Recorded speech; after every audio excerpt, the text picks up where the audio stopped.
Hello అండి, welcome back to our channel. ఈ రోజు స్టోరీ అందాల రాక్షసి సీజన్ 2 ఎపిసోడ్ 117.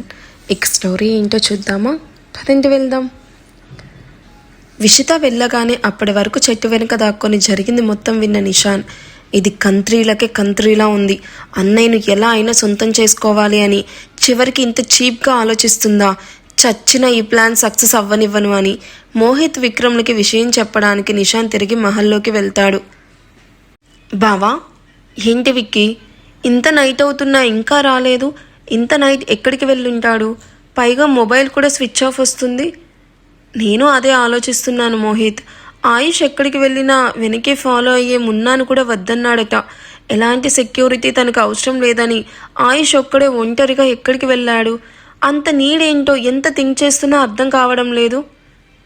ఇక్కడ ఆయుష్ గురించి విక్రమ్ మున్నాకి కాల్ చేస్తే మున్నా ఆయుష్ ఎక్కడున్నాడో తనకు తెలియదని అబద్ధం చెప్తాడు. అందుకే మున్నాకి తెలియదు అని వీళ్ళు అనుకుంటూ ఉంటారు. బావ రాగానే దీని గురించి అడుగుదాం. అలాగే ఆశి లేకుండా మనం ఎంగేజ్మెంట్కి రెడీగా లేము అని కూడా గట్టిగా చెప్పాలి. అంతలా ఎంగేజ్మెంట్ చెయ్యాలి అనుకుంటే నిషాన్ అభిల ఎంగేజ్మెంట్ జరిపిద్దామని మనం స్ట్రాంగ్గా చెప్పాలి. ఓకేనా? నేను అదే అనుకుంటున్నాను. బై ది వే, నిషాన్ ఎక్కడా? ఆయుష్ వీళ్ళ మ్యారేజ్కి ఓకే చెప్పినప్పటి నుండి మనకు అస్సలు కనిపించడం లేదు. నీష్ మహల్లోనే ఉన్నాడా లేదా అభితో బయటకు వెళ్ళాడా? నీష్ అభితో ఫుల్ బిజీగా ఉన్నాడు విక్కీ. ఇక మనకేం కనిపిస్తాడు? మోహిత్ మాటలకి విక్రమ్ నవ్వుతూ, పోనీలే, వాడైనా ఎలాంటి టెన్షన్స్ లేకుండా పీస్ఫుల్గా ఉన్నాడు. అది సరే, వేద జోషులు కూడా కనిపించడం లేదు. వీళ్ళు ఎక్కడికి వెళ్ళారు?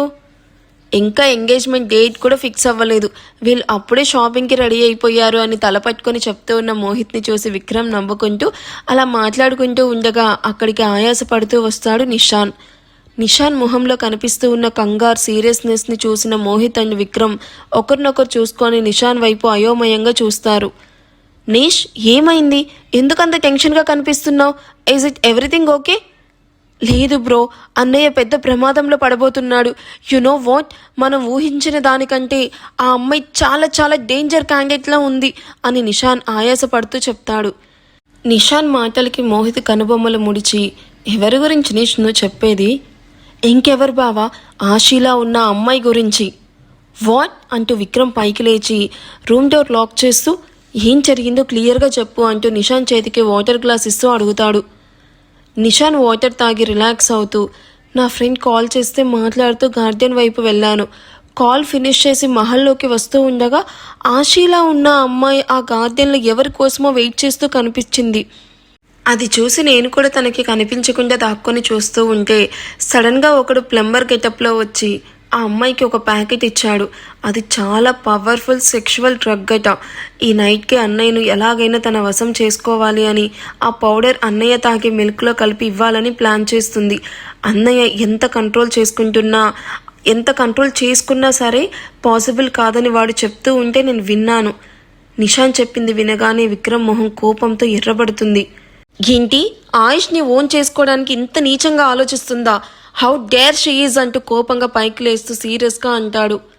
మోహిత్ నిషాన్ మాటలకి ఆలోచనలో పడుతూ, అంటే తను ఆశి అని నమ్మించడానికి ఇలా ప్లాన్ చేసిందా? బావకి ఆల్రెడీ ఆ అమ్మాయి ఆశి కాదు అని తెలుసు. ఇప్పుడు గనక ఆ అమ్మాయి అనుకున్నది జరిగితే బావ మెంటల్లీ అప్సెట్ అవుతాడు. అంతవరకు వస్తే మనం చూస్తూ కామ్గా ఎందుకుంటాం బావా? అన్నయ్య రాగానే ఆ అమ్మాయి ప్లాన్ అన్నయ్యకి చెప్తే మిగతా కథ తనే చూసుకుంటాడు. వద్దు నీష్, బావ ఇప్పటికే చాలా అలసిపోయాడు. మరోవైపు ఆశి మిస్సింగ్. ఇప్పుడు ఇది చెప్పి బావ మరింత స్ట్రెస్ ఫీల్ అవ్వడం నాకు ఇష్టం లేదు. అందుకే ఈ ప్రాబ్లం గురించి బావకి చెప్పకుండా మనమే సాల్వ్ చేద్దాం. ఏం చేద్దాం బావా? అన్నయ్య ఆ డ్రగ్ తీసుకుంటే పరిస్థితి మన చేయి దాటిపోతుంది తెలుసా? మోహిత్ నిషాన్ వైపు చూసి నవ్వుతూ, ఆ అమ్మాయి ప్లాన్ మనం చేంజ్ చేద్దాం. తను ఆ డ్రగ్ పౌడర్ని ఖచ్చితంగా బావ తాగే పాలల్లోనో లేదా జ్యూస్లోనో కలుపుతుంది. మనం ఆ గ్లాస్ బావ దగ్గరికి వెళ్లకుండా మనం చూడాలి, లేదా బావ తాగకుండా ఆపాలి. కానీ ఎలా మోహిత్? ఆ అమ్మాయి అంత పక్కాగా ప్లాన్ చేసినప్పుడు మనం ఎలా ఆపగలం? నా దగ్గర ఒక ప్లాన్ ఉంది అని మోహిత్ తను ప్లాన్ చెప్పగానే విక్రమ్ నిషాన్ నవ్వుతూ ప్లాన్కి ఓకే చెప్పి ఆయుష్ గురించి వెయిట్ చేస్తూ ఉంటారు. డిన్నర్ టైంకి మహల్కి వచ్చిన ఆయుష్ని చూసి రాగానే కాళ్ళు చుట్టేస్తుంది దియా. నవ్వుతూ దియాని లిఫ్ట్ చేసి ముద్దు పెడుతూ, దియా, డిన్నర్ చేశావా? ఎస్ డాడ్, చేశాను. మెడిసిన్స్ కూడా వేసుకున్నాను. నువ్వెక్కడికి వెళ్ళిపోయావు? నేను నీకోసం వెయిట్ చేస్తూ ఉన్నాను తెలుసా. అర్జెంట్ వర్క్ మీద బయటికి వెళ్ళాను దియా. అయినా ఇప్పటి వరకు నువ్వు పడుకోకుండా ఎందుకు వెయిట్ చేస్తున్నావు? ఎర్లీగా పడుకోమని చెప్పానా లేదా? పద వెళ్ళి పడుకుందామని. తన గురించి వెయిట్ చేస్తూ ఉన్న మోహిత్ వాళ్ళ వైపు చూసి ఫ్రెష్ అయ్యి వస్తాను అని చెప్పి వెళ్ళిపోతాడు. ఆయుష్ వచ్చాక ముందు తనతో ఎంగేజ్మెంట్ గురించి మాట్లాడాలి అని వెయిట్ చేస్తూ ఉన్న వీళ్ళకి అస్సలు ఛాన్స్ ఇవ్వదు విషిత.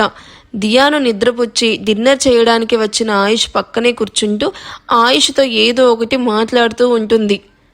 ఏంటి బావా, ఈ డెవిల్ కావాలని అన్నయ్యతో మనల్ని మాట్లాడనివ్వకుండా అడ్డుకుంటుంది? నాకు అదే అనిపిస్తుంది. చూద్దాం ఇంకేం చేస్తుందా అని డిన్నర్ పూర్తి చేస్తారు. ఆయుష్ నీతో మాట్లాడాలి అన్న విక్రమ్ వాయిస్కి వాళ్ళు ఏం మాట్లాడాలి అనుకుంటున్నారో ముందే గెస్ట్ చేసిన ఆయుష్, నాకు తెలుసు విక్కీ మీరు ఎంగేజ్మెంట్ వద్దని చెప్తారని, అందుకే మీకు ఆ ఛాన్స్ నేను ఇవ్వను అనుకుంటూ, రేపు మాట్లాడుకుందాం విక్కీ, ఫుల్ హెడేక్గా ఉంది, ఐ నీడ్ రెస్ట్ అని తన రూమ్కి వెళ్ళిపోయిన ఆయుష్ని చూసి ముగ్గురు ఒకరు చూసుకుంటూ ఉంటారు. మరోవైపు రాత్రి అవుతూ ఉండడంతో విషిత తన ప్లాన్ ఇంప్లిమెంట్ చేయడానికి రెడీ అవుతూ ఉంటుంది. మిర్రర్ ముందు నిల్చుకొని లైట్గా మేకప్ వేస్తూ తన అందాన్ని మరింత పెంచుతూ, ఆయుష్ ఇన్నాళ్ళు నన్ను దూరం పెట్టావు, బట్ ఈ రాత్రికి నువ్వు నా వాడివి అవ్వక తప్పదు. మార్నింగ్ నువ్వు నిద్ర లేచేసరికి నేను కంప్లీట్గా నీ భార్యగా నీ పక్కనుంటాను. ఆ తర్వాత అసలైన ఆశ వచ్చినా నువ్వు నన్ను ఏమీ చెయ్యలేవు అని తనలో తానే నవ్వుకొని వాష్రూమ్లో ఉన్న ఆయుష్ వైపు కన్నింగా చూస్తూ కిచెన్ వైపు వెళ్తుంది. తను తెప్పించిన ఆ డ్రగ్ పౌడర్ని జాగ్రత్తగా తీసుకొని కిచెన్లోకి వెళ్ళి అక్కడ ఆయుష్ కోసం పక్కన పెట్టిన పాల గ్లాసులో ఆ డ్రగ్ పౌడర్ని మిక్స్ చేసి ఎవరికీ డౌట్ రాకుండా పాల గ్లాస్ కలిపి ఆ గ్లాస్ని తీసుకొని ఆయుష్ రూమ్ వైపు అడుగులు వేస్తుంది. విషిత రూమ్లోకి వెళ్ళేసరికి ఆయుష్ ఫ్రెష్ అయ్యి వచ్చి బెడ్ మీద కూర్చొని ఏదో ఆలోచిస్తూ కనిపిస్తాడు. అది చూసిన విషిత కన్నింగా నవ్వుకుంటూ మొహాన్ని నార్మల్గా పెట్టుకొని, ఆయుష్ ఏం ఆలోచిస్తున్నావు? నిన్ను చూస్తుంటే ఆఫీస్లో చాలా అలసిపోయినట్టు కనిపిస్తున్నావు, అందుకే మిల్క్ తీసుకొచ్చాను, ఇదిగో ఈ మిల్క్ తాగి పడుకో, మంచిగా నిద్ర పడుతుంది అంటూ విషిత అమాయకంగా నటిస్తూ మిల్క్ గ్లాస్ ఆయుష్ చేతికి అందిస్తుంది. ఆయుష్ ఆ గ్లాస్ని అందుకొని తన కళ్ళల్లోకి తీక్షణంగా చూస్తూ ఉంటాడు. విషిత ఇచ్చిన మిల్క్ ఆయుష్ తాగుతాడా? మోహిత్, విక్రమ్, నిషాన్లు ఆయుష్ను విషిత నుండి సేవ్ చేయగలరా లేదా? మీరేమనుకుంటున్నారో కామెంట్ చేయండి. వీడియో నచ్చితే ప్లీజ్ లైక్ చేసి హైప్ ఇవ్వండి. Thank you for watching. Bye.